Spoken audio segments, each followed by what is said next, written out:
Chegamos à última parte do nosso conteúdo sobre tipo de colisões e agora a gente vai, dar prosseguimento a essa aula para que no final vocês possam concluir esse módulo fazendo a avaliação e passar para o módulo seguinte.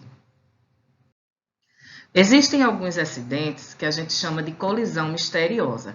Nesse tipo de colisão, a gente só identifica um veículo. E, na verdade, a princípio, a gente não entende como é que aquele acidente veio acontecer. São acidentes que costumam ser graves, geralmente deixam vítimas e deixam vítimas fatais. Você vê aí duas imagens, do que a gente olha e fique pensando como que isso aconteceu. Um carro que capotou sozinho, ninguém não bateu em nada, não bateu em ninguém, e esse outro carro aí no estacionamento, Como foi que ele chegou aqui nessa posição? Então, são chamadas de colisões misteriosas justamente por isso. Mas é claro que tem uma causa sim. Se você for procurar, tem uma causa. Mas como só tem o envolvimento de um veículo, então às vezes a gente demora um pouco para identificar quais são essas causas. Às vezes é excesso de velocidade. Mas derrapou. Quando a gente vai olhar, não tem nada na pista. Mas aí a gente identifica que foi uma causa do motorista que teve uma distração. Então, tem uma causa, sim, mas a princípio a gente não consegue estabelecer quem foi o causador desse acidente ou o que causou esse acidente. E chegamos na colisão com os pedestres. Na verdade, o pedestre é a parte mais indefesa que tem aí no trânsito. E muitas vezes os pedestres que são atropelados, eles geralmente não têm habilitação. Ou seja, eles não entendem como é que funciona o trânsito, eles não sabem como é que o carro para, como é que o carro anda, eles não sabem se comportar, diante desses veículos. Eles vão sempre achar que a pessoa que está naquele veículo, ela é capaz de parar o veículo sem que esse veículo chegue até ele. Mas, na verdade, a colisão com o pedestre, ela costuma deixar grandes sequelas para a vítima, no caso, os pedestres, deixa pessoas com deficiências e leva à morte. E esses acidentes, eles geralmente acontecem porque os motoristas, cada um no seu veículo, pode ser um carro passeio, pode ser um caminhão, um ônibus ou uma motocicleta. Geralmente o pessoal não respeita a velocidade, não respeita a sinalização, nem os semáforos, e aí com isso não consegue reduzir essa velocidade a ponto de de evitar que bata aí nesse pedestre. E ainda nós temos a questão da cultura e educação, porque mesmo numa faixa de pedestre, os motoristas, as pessoas motorizadas deveriam parar para dar passagem a esse pedestre ali naquela faixa. Mas infelizmente não é isso que acontece. E aquele pedestre que também acha que está no seu direito e ultrapassa sem os cuidados necessários, ele está correndo um grande risco de ser atropelado. Então, reduza a velocidade em locais de muito movimento. Já falamos até em relação a próximos a escolas, a hospitais, locais de passagem assim das vias para chegar numa via mais movimentada. Então, tem que ter mais cuidado, Praças, shoppings, tudo a gente precisa reduzir um pouco a velocidade quando estiver passando por essas áreas, porque aí a gente já consegue reagir e o veículo parar caso aconteça algum imprevisto aí do pedestre adentrar na via sem os devidos cuidados. Tenham uma atenção especial quando avistarem idosos, deficientes físicos, porque eles vão ter uma mobilidade menor, vai ter mais dificuldade, vão passar com mais lentidão, fazer a travessia das vias. Ter cuidado com crianças. Na verdade, a gente tem que ter o cuidado também quando observa uma pipa, bolas, um carrinho, alguma coisa, algum brinquedo de uma criança que entre aí na via, mesmo que seja aquela via com bem pouca movimentação, a gente sabe que após esse brinquedo, após essa pipa, provavelmente vem uma criança atrás desse brinquedo. E ainda digo mais, tá? Vocês têm que ter um pouco mais de cuidado, principalmente para quem tem veículos maiores, veículos altos, não só ônibus e caminhões, mas qualquer outro veículo alto, porque numa área onde tem muita criança, seja dentro de um condomínio ou seja na rua, a criança vai ficar fora da vista, você não vai conseguir enxergar pela estatura dessa criança. E aí, até numa situação da marcha ré no veículo, você pode atropelar alguém. E eu escutei uma história de uma pessoa que participou de um dos treinamentos que eu estava ministrando sobre transporte de cargas perigosas. Não foi aqui, foi numa cidade do Rio Grande do Norte, e ela contou que na cidade onde ela morava tinha um caminhoneiro e ele chegou em casa, falou com a esposa, tinha um filho recém-nascido que estava um pouquinho doente e a filha maiorzinha de uns 4 ou 5 anos, e que eles iam levar o filho menor para o médico, para um hospital, uma emergência, e ia deixar a criança mais velha na casa dos avós que moravam perto.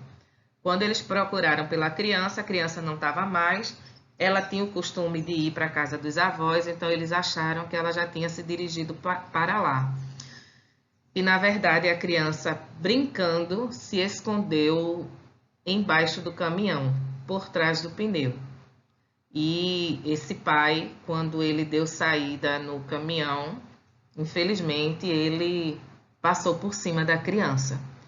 Se não bastasse já toda essa tragédia, ele, quando desceu do carro, que viu que tinha matado a filha, ele tinha uma arma dentro do veículo, no porta-luvas, e a pessoa contou que ele tirou a arma do porta-luvas e deu um tiro na sua própria cabeça. Então a tragédia ficou ainda maior, né, porque a mãe estava com o bebê recém-nascido já dentro do caminhão que eles iam levar para a emergência, e foi uma comoção em toda a cidade. E assim, eu gosto, infelizmente, de ouvir esses exemplos, mas de sempre lembrar que a gente precisa tomar mais cuidado. Eu tenho um carro passeio, um carro pequeno, mas a gente também precisa estar atento para não passar por situações desse tipo. E essa é uma das histórias. Certamente vocês também têm várias histórias para contar, ou que presenciaram, ou que escutaram de alguém, e não são nada boas, né? Quando a gente sabe que pode ter causado o acidente ou tirado a vida de alguém. E também, né, claro, quando você for estacionar nas vias, não coloque o carro em cima da calçada, porque a calçada é justamente para a passagem do pedestre. Se não tem esse espaço para ele passar, aí ele vai acabar descendo da calçada, passando pela via e também se arriscando mais e arriscando que outros motoristas acabem colidindo com esses pedestres, com essas pessoas. Um treinamento dessa natureza é um treinamento muito rico. Se nós estivéssemos de forma presencial, certamente a gente estaria trocando aqui muitas histórias, tirando vários exemplos, exemplos bons, exemplos ruins, mas certamente ia sair melhor desse treinamento, quer dizer, com a consciência mais voltada para a parte defensiva, porque a parte teórica, certamente, eu sei que vocês vão sair, são os conceitos que a gente está passando aqui. Mas aí, vocês podem entrar no e-mail, no fórum, né, que tem aí um fórum para tirar dúvidas, e deixar seu comentário, deixar o seu exemplo, né, a sua opinião, a sua sugestão, para que os seus colegas eles também aprendam mais, a gente aprenda mais com todos esses exemplos, e certamente a gente, com o tempo, vai transformando o trânsito num lugar melhor, né? Um trânsito num lugar onde a gente também não sofra nem faça ninguém sofrer. Então vamos lá, né? Outros tipos de colisão que a gente pode ter são aquelas colisões com objetos fixos, né? Acontece na maioria das vezes quando você está com excesso de velocidade, sono ou consumo de álcool. Nós temos também os ciclistas, e graças a Deus as vias elas estão sendo sinalizadas com os espaços para ciclistas. Então, agora cabe a gente, motorista, a entender que aquele espaço é do ciclista, não invadir, não parar o carro nessas áreas, né? Até porque isso pode gerar uma multa para aquele veículo, mas a gente também respeitar essa condição do ciclista, deixando, por exemplo, uma distância, né? Não passar em alta velocidade, tirando fino, como a gente costuma dizer, nesse ciclista. E, por sua vez, o ciclista também precisa obedecer, tá? O Código de Trânsito, ele não só fala das regras da lei para quem são veículos de 4 rodas ou mais, não. É para o motociclista, é para o ciclista e tem sim algumas dicas para o pedestre, algumas regras, leis para os pedestres. Temos também as colisões que acontecem quando você está dando marcha ré, então não deve ser realizada essa marcha ré nas esquinas, evitar sair da garagem ou de estacionamento em marcha ré. Então a gente acaba tendo que fazer o processo inverso, né? Quando chegar, sempre que possível, a gente já estaciona de ré, sempre que possível também pedindo para alguém estar observando e auxiliando aí nessa manobra. Sempre olhar para os dois lados quando for fazer qualquer movimentação, e no caso aí de ré. E veículos de grande porte, realmente é obrigatório que uma outra pessoa esteja auxiliando a fazer essa marcha. Além de que alguns veículos, eles precisam ter o sinal sonoro que deve ficar acionado, né, apitando quando ele está fazendo esse movimento de ré. Nós temos aqui a colisão com animais, né, já falamos um pouco em outros momentos, mas aqui a gente tem também, né, uma imagem do acidente com o animal.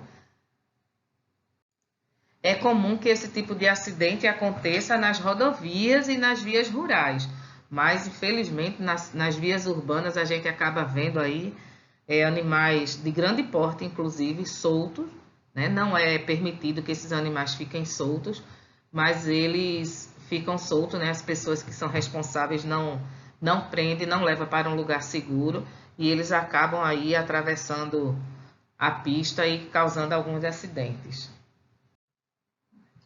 Nós temos colisão com trens e as passagens de trens, metrô, elas devem ser sinalizadas. Mesmo que elas não sejam sinalizadas, você já precisa reduzir a velocidade quando for fazer a ultrapassagem em alguma linha férrea. Em alguns lugares a linha férrea até existe, mas não existe mais a passagem de trem. De toda forma, se você não conhece o local, né, não faça essa ultrapassagem numa velocidade normal. Sempre diminua, se for possível, pare, olhe para os dois lados, observe direitinho se não está vindo nenhum outro veículo por essa linha. Como ultimamente a gente costuma andar muito com vidros fechados, né, por conta da utilização do ar-condicionado, aí fica até mais difícil escutar se esse trem aí está vindo com alguma sirene. Então, baixa um pouquinho o vidro para poder você escutar também essa sinalização sonora. Nós temos acidentes com veículos de grande porte, que são ônibus, caminhões. Esses veículos de grande porte, eles trafegam junto com os outros veículos, mas em alguns momentos eles têm horário reduzido. Se for um veículo de transporte de carga, não é todo horário que ele pode estar nas vias urbanas. Eles têm que ter velocidade máxima, de acordo com o produto que eles estão transportando. Eles precisam estar sinalizados, com a sinalização de caminhões refletivas e também com a sinalização se estiver fazendo o transporte de algum produto. E nós temos o abalroamentos, que são aquelas colisões que são feitas nas laterais, um carro de lado do outro, né? Isso acontece quando você não respeita a distância entre o outro veículo, basta um toquezinho na direção e você acaba já batendo no veículo ao lado. Quando você realiza conversões dentro da sua mão direcional, então precisa redobrar a atenção, e isso acontece muito também quando você está nos cruzamentos. né? Porque você vai cruzar uma via, aí vem um outro veículo e todos dois tentam se livrar aí do acidente e acabam batendo lado a lado. E para o momento, né, vamos deixar também aqui tipos de colisão com motociclistas que a gente precisa, enquanto veículo de 4 rodas ou mais, a gente precisa deixar os espaços para os motociclistas, né? Não fazer aquelas manobras onde o motociclista diz que é trancado, mas em compensação, o motociclista ele também precisa cumprir o seu papel aí dentro do trânsito, circular na sua via de forma adequada, né? Isso aqui não é utopia, minha gente, é legislação, tá? Então a gente vai sempre bater nessa mesma tecla. Circular, não circular entre os veículos. A moto não pode fazer isso. É o que mais a gente vê, é o que mais se faz. E todas as vezes que a gente faz campanhas, por exemplo, com os órgãos relacionados a trânsito, né? O Detran, o SESC e Senat, que são os Serviços Nacionais de Aprendizagem e de Transporte, né, na área de transporte. Se você faz campanha com o pessoal da Lei Seca, sempre vem acompanhando esse pessoal da campanha.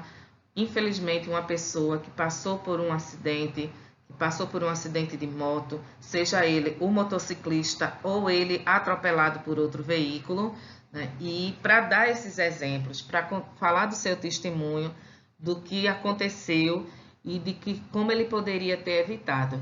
E essas dicas para se evitar acidentes, você sendo motociclista ou você evitar essa colisão com o motociclista, é justamente ter esse cuidado na hora que está trafegando e tem um veículo desse, né, de 2 rodas, ultrapassar pela direita. Não deve, na verdade, ultrapassar pela direita, tem que guardar a distância de segurança também, procurar ficar sempre no campo de visão dos motoristas, porque chega uma hora que a velocidade da moto é tão mais rápida e que entra no ponto cego, a gente não consegue ver por nenhum dos retrovisores, e o motociclista lembrar que ele, quando frear, ele também não vai conseguir essa parada muito rápida, porque ele tem frenagem somente na roda dianteira, tem que ter cuidado na hora de fazer uma curva para reduzir a velocidade, diminuir também a velocidade nos cruzamentos, não deixar de usar o capacete, sempre em bom estado de conservação, viseira limpa, sem arranhões, lembrando que todos esses equipamentos, chamados de EPI, equipamento de proteção individual, eles têm uma validade. Geralmente o capacete do motociclista tem uma validade de 3 anos. Dá uma olhadinha aí, você que é motociclista, quando foi que você comprou, quando foi que você trocou. Mas se de repente você já passou por algum acidente ou esse capacete caiu no chão, você não tem muito cuidado por ele, certamente esses 3 anos vai ser reduzido e ele pode não proteger quando você precisar. E utilizar sempre o vestuário também adequado para estar pilotando uma moto, né? Botas, luvas, calça comprida e camisa de manga comprida específica para o motociclista. Chegamos ao final de mais uma etapa dos conteúdos de direção defensiva. Então, a nossa sugestão é que você volte para fazer uma revisão. Quando você estiver já ciente de todo o conteúdo, você segue para fazer a avaliação, obter a sua nota, fazer o fechamento desse módulo e ir para o nosso 3º módulo para a conclusão do curso de direção defensiva.